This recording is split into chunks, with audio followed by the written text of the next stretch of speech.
बिस्मिल्लाहिर्रहमानिर्रहीम, अस्सलाम वालेकुम। आप देख रहे हैं व्यूज़ मैटर। मैं हूं मुर्तज़ा डार। पाकिस्तान के सियासी और मुआशी हालात खासे अबतर हैं, परेशान कुन है और हर शख्स ही इस वक्त परेशान है और एक अजीब सी कशमकश के अंदर मुब्तला है। कहीं पे आवाज़ ये आ रही है कि पेट्रोल 270 रुपये, कहीं पे 300 रुपये की आवाज़ आ रही है जाने की, कहीं पे बिजली की कीमतें 50 गुना से भी ज़्यादा बढ़ने की आवाज़ आ रही है। कहीं ये आवाज़ आ रही है कि इस्टेब्लिशमेंट और पाकिस्तान तहरीक इंसाफ यानी इमरान खान का मुआहदा हो चुका है और ये जो कुछ हो रहा है ये सिर्फ एक फ़र्ज़ी कार्रवाई है जो इनके गले डाली जा रही है। दूसरी जानिब ये बयान आ रहा है कि नहीं, ऐसा कुछ भी नहीं है, सब झूठ है, फ्रॉड है, फ्लॉड, ऐसा कुछ भी नहीं है। इमरान खान अपनी कोशिश, अपनी काविश जारी रखे हुए है और वो इन तमाम तर चीज़ों को यूँ ही बैटल करता रहेगा। इस सब असनाक के अंदर एक नई चीज़ जो है वो ज़ेर बहस है और वो नई चीज़ ये है कि इसराइल और भारत भी प्राइम मिनिस्टर या former prime minister Imran Khan को हटाए जाने के हवाले से खासे मुतहर्रिक थे। आज इससे और इससे जुड़े और बहुत सारे मौज़ूआत हैं जिस पे गुफ्तगू के लिए मैंने अपने इस वीडियो के अंदर, इस अपने प्रोग्राम के अंदर मदऊ किया है ज़फ़र हिलाली साहब को। हिलाली साहब फॉर्मर एम्बेसडर रह चुके हैं, काफ़ी अंदरूनी और बैरूनी ममालिक के अंदर अपनी सर्विसेज दे चुके हैं, यमन के अंदर रह चुके हैं, नाइजीरिया में रह चुके हैं, इटली के एम्बेसडर रह चुके हैं और साथ ही साथ नेशनल सिक्योरिटी एडवाइज़र भी जो है उसके तौर पर अपने फ़राइज़ सर अंजाम दे चुके हैं। आज उनसे गुफ्तगू का बाकायदा आगाज़ करते हैं। Welcome to the show Hilali साहब। हिलाली साहब, सबसे पहले तो ये फरमाइएगा कि former prime minister Imran Khan और इस्टेब्लिशमेंट के दरमियान को मामला तय पा गए हैं, खासा सोशल मीडिया पर भी जिक्र हो रहा है, आपको लगता है ऐसा कुछ है? देखिए, कैसे तय पा गए हैं, क्या इंडिकेशंस हैं कि मामला तय हो गए हैं इनके दरमियान, आप मुझे बताएं। क्या इलेक्शन डेट दोनों को पता है और दोनों मान गए हैं? क्या आपके ख्याल में ये जो लॉ में चेंजेस आए हैं जो इस गवर्नमेंट ने कहा है, इन्होंने किया है, वो पीटीआई जो है उससे राजी है? मुझे समझ नहीं आ रही किस बात पे एग्रीमेंट है। जिधर मैं देखता हूँ ज्यादातर तो डिसएग्रीमेंट है। ये बताइएगा कि इस वक्त जो मौजूदा मुआशी हालात हैं और जो मुमकिन तौर पर होने जा रहे हैं, लोग खासे परेशान हैं और उनकी परेशानी हर गुजरते दिन के साथ बढ़ती चली जा रही है। What is the limit? आपको कोई ऐसी चीज़ महसूस होती है कि आने वाले कुछ ही दिनों के अंदर या किसी भी पॉइंट के ऊपर लोग सड़कों पर निकल सकते हैं बग़ैर किसी लीडर के, बग़ैर किसी पार्टी की कॉल के, और वो अपने आप जो है वो चीज़ों को टेकअप करेंगे, अनरेस्ट क्रिएट करेंगे और वो एक डिसओबीडियंस की तरफ जाएंगे? इसका जवाब एक लफ्ज में है, मोमेंटरली, माने बिल्कुल फौरन, कभी भी निकल सकते हैं। बिल्कुल लगता है कि वो तैयार हैं। एक और धचका, जैसे ये कह रहे हैं कि पेट्रोल की कीमत 30 रुपया और बढ़ाएं, तो कुछ भी हो सकता है। यार, आपने देखा होगा कि जो भी हुकूमत आए और जितना भी उनको तकलीफ और गड़बड़ और मुश्किलात हो, एक चीज बड़ा जरूरी है, अवाम के साथ रास्ता में रहना लाजमी है। एक कार्डर्स होते हैं, पार्टी के कार्डर्स होते हैं, पार्टी के इंफॉर्मेशन सेल्स होते हैं, लोकल गवर्नमेंट्स होते हैं। पैगाम अवाम को जाता है कि ये है हमारा प्रोग्राम, ये है हमारी कार्रवाई, ये है हमारी कोशिश। एक दफे वो रुक जाए या एक दफे वो ऐसा गवर्नमेंट आ जाए जो आम आवाम को परवाह नहीं करता है मगर सिर्फ एलीट के साथ उनका ये होता है, कन्वर्सेशन होता है। अब आपको मैं बताता हूँ डिस्ट्रीब्यूशन ऑफ वेल्थ एक सोसाइटी में आमदनी जो है कैसा डिस्ट्रीब्यूट हुआ। इस वक्त पाकिस्तान में 1% लोग 10% का वेल्थ है उनका। पाकिस्तान का टोटल वेल्थ जो है 370 ट्रिलियन रुपया, उसमें या रुपया से डॉलर्स में 374 बिलियन डॉलर्स है जीडीपी।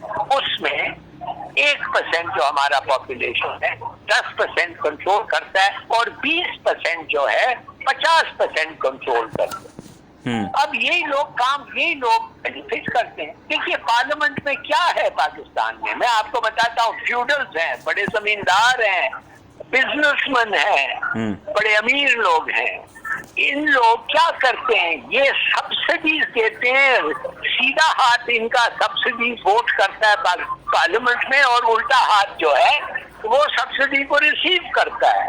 भाई, ये ऐसा नहीं चल सकता। आपने लीड कैप्चर जो हुआ है इसको खत्म करना चाहिए, नहीं तो गरीब तो कभी आपके साथ नहीं होगा। इस वक्त गरीब और अमीर में जो फर्क है, इससे बड़ा फर्क बहुत कम वक्त रहा है।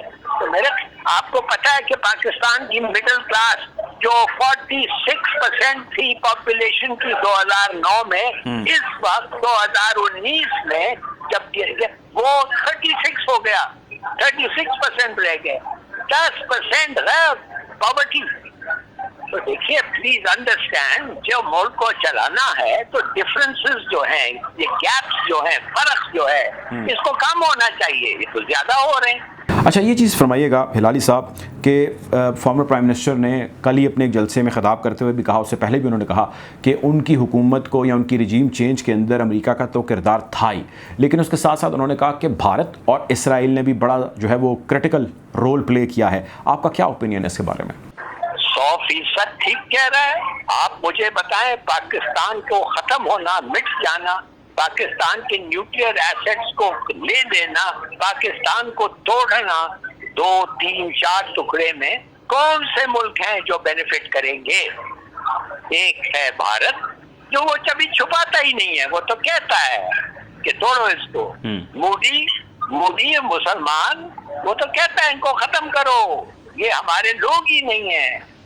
دوسرا اسرائیل، ایک مسلمان، واحد مسلمان ملک جس کے پاس نیوکلیئر ویپنز ہیں، جس کے نیوکلیئر ویپنز پہنچ سکتے ہیں ادھر. اور تیسرا امریکہ تو خیر ایک پٹھو ہے نا اسرائیل کا. وہ کہتے ہیں نا اسرائیل ہے وہ دم جو کتے کو ہلاتا ہے. تو یہ ظاہر ہے ایبسولوٹلی 100% ٹرو. میں آپ کو بتا دوں 38 سال سروس میں جو گزارا ہوں، میں national security adviser Benazir Bhutto کا بڑا ہوں. ایک منٹ کے لیے نہ وہ نہ میں، جو بھی لوگ گزرتے ان کے ساتھ، اور ابھی بھی ہم سوچے کہ انڈیا ہمارا دوست ہو سکتا ہے، سوال ہی نہیں پیدا ہو سکتا. یہ نواز شریف کا خیال ہو سکتا ہے، اس کے اسٹیل انٹرسٹ بڑھ سکتے ہیں، ٹریڈ، یہ وہ. دیکھیے یہ ایلیٹ پاکستان کا جو پاکستان کو گرفت میں لے گیا ہے، بالکل ہم لوگوں کا یہ فکر ہونا چاہیے، اور بالکل ہے. اور اس سازش میں امریکہ کا ہاتھ نظر آ رہا ہے. بھائی امریکن ایمبیسی آفیشلز جو لوگ پی ٹی آئی میں لیڈرشپ کے ساتھ ان کے ڈفرینسز ہیں، ان کو ہی کانٹیکٹ کر رہے تھے. 20 لوگوں کو انہوں نے ملا 1 مہینے میں، 7 لوگوں کو انہوں نے ملا 1 دن میں. کیوں کیا ہو گیا تھا پی ٹی آئی میں جو امیڈیٹلی اتنا دلچسپی ہو گئی امریکہ کو؟ ایکسپلین کریں. ہمارے انٹیلیجنس ایجنسیز بتائیں کیا ہوا، کیا تھا کنورسیشن، کیا تھا ٹاپک. اگر میں آپ سے یہ پوچھوں ہلالی صاحب کہ اسٹیبلشمنٹ اور عمران خان کا اس وقت موجودہ تعلق کیسا ہے اور ممکنہ طور پر کیا ہونے جا رہا ہے، تو کیا اوپینین ہے آپ کا؟ بہت برے ہیں اس وقت. وہ تو کہہ رہا ہے، کھلا کہہ رہا ہے کہ مجھے اریسٹ کرنا چاہتے ہیں. وہ کھلا کہہ رہا ہے مجھے ٹریزن کے لیے لے جانا چاہتے ہیں. مجھے پتہ نہیں وہ آپ اس کو کس بیسس پہ ٹریزن کی ایکوزیشن ہے کہ اس نے کہا کہ اگر اکانومی ٹھیک نہ ہو تو ملک ٹوٹنے کا یہ ہے. اور میں کہتا ہوں وہ تو پتہ نہیں جو کیا ہے، میں کہتا ہوں 3 ٹکڑے نہیں 4 ٹکڑے میں کرنا چاہتے ہیں. میں کہتا ہوں کہ وہ چاہتے ہیں کہ ہمارے نیوکلیئر ویپن لے لیں. اور میں کہتا ہوں اس وقت کوئی ان کا بیسٹ چانس پاسبل لگتا ہے ایسے وقت، اس لیے کہ ان کے دوست بیٹھے ہوئے ہیں. زرداری بائیڈن کا دوست ہے، بنتا ہے، نواز شریف بنتا ہے. اور بالکل میں سمجھتا ہوں کہ انہوں نے کبھی چھپایا یہ نہیں ہے. ISI کو ویٹنگ ایجنسی بنا دیا گیا ہے، یعنی اس کو ایسی ایجنسی کا درجہ مل گیا ہے جو تمام پبلک آفیسز کے اندر پبلک آفیشلز جو سینئر ہیں ان کی ٹرانسفر پوسٹنگ کے حوالے سے اپنا اسپیشل ان پٹ جو ہے وہ دے گا. آپ کو کیا لگتا ہے، آپ کی کیا اوپینین ہے اس ڈیولپمنٹ کے حوالے سے؟ یار یہ میں آپ کو ایک بات بتاتا ہوں، یہ لوگ پتہ نہیں اس میں میجر نیوز کیوں ہو گیا ہے. ہر وقت ان کے پاس یہ تھا، سوال ہی نہیں پیدا ہوتا کوئی کی اپوائنٹمنٹ سوال ہی نہیں تھا اس سے پہلے بھی کہ اگر ان کا کوئی اعتراض ہوتا تو پرائم منسٹر ان کے اعتراض کو اوور رائڈ کرتا یا پوچھتا نہیں کی پوسٹ.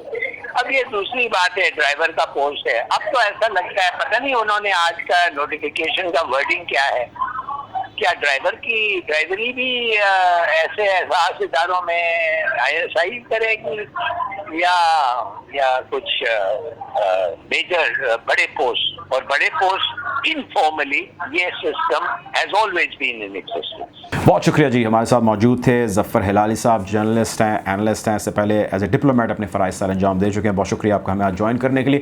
کوشش کریں گے کہ ایسے مزید پروگرامز آپ تک یوں ہی پہنچاتے رہیں. اپنا خیال رکھیں، دعاؤں میں یاد رکھیں. اللہ حافظ.